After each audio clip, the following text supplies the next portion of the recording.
Мал ауруына тосқауыл қоюға жет. Облыс орталығында қарамалды вакциналау аяқталды. Жұмыс барысында бруцеллез ауруына шалдыққан бір сиыр анықталды. Жалпы қала бойынша 700-ге жуық қарамал басы бар.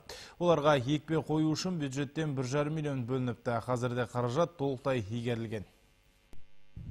Жеке меншіктегі малдарда түрлі ауруларға қарсы егу жұмыстары аяқталды. Жалпы вакцинациялау тамыз айында басталыпты. Мал дәрігерлері жылқы, сиыр, қой, шошқа малдарын туберкулез, бруцеллез, қарасан, сібір жарасы сынды дерттерге шалдықпау үшін екпе қояды. Биыл бір сиырда бруцеллез ауруы бар екені анықталған. Бұл соңғы жылдары тіркелген алғашқы жағдай көрінеді. Қаланың ішіндегі мал ұстайтын адамдардың, кісілердің малдарын тексереміз. Айта кету керек, биылғы күз уақытта, күзгі істеп жатқан жұмыстарымызда Потанин көшесінде бір қара мал ауру болып шықты.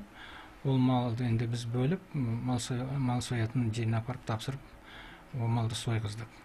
Енді басқа қара малдардың арасында басқа аурулар шыққан жоқ. Ал қала тұрғындарында жалпы саны 680 сиыр, 130 жылқы және 300-дей шошқа бар. Бұлардың бәрі жылына 2 рет екпе алады. Ал вакцина қоймас бұрын малдан қан алынып тексерістен өтеді. Бұл жұмыспен де арнайы мал дәрігерлері айналысады. Ирина Гуськова бұл салада сонау 90-шы жылдардан бастап қызмет атқарады. Өз ісін жетік білетін мал дәрігері, қысы жазы қолымыз бос болмайды. Көктем күзде қара малмен айналыссақ, басқа кездері қой, ешкі сынды түліктерді, одан қалса үй жануарларына екпе тексерістен өткіземіз дейді. Идет, значит, взятие крови. Біз біріншіден кесте бойынша табындарға барып қандарынан сынама аламыз. Сосын вакцинациялау жұмыстары жүргізіледі. Бұл кешен жиі қайталанатын болғандықтан жаман аурулар кездесе қоймайды. Кейбір азаматтар үй жануарларына келіп вакцина қойғызады. Ал келмегендерге арнайы өзіміз барамыз. Бір қара мал табынының қанын тексеру үшін бір аптадай уақыт кетеді.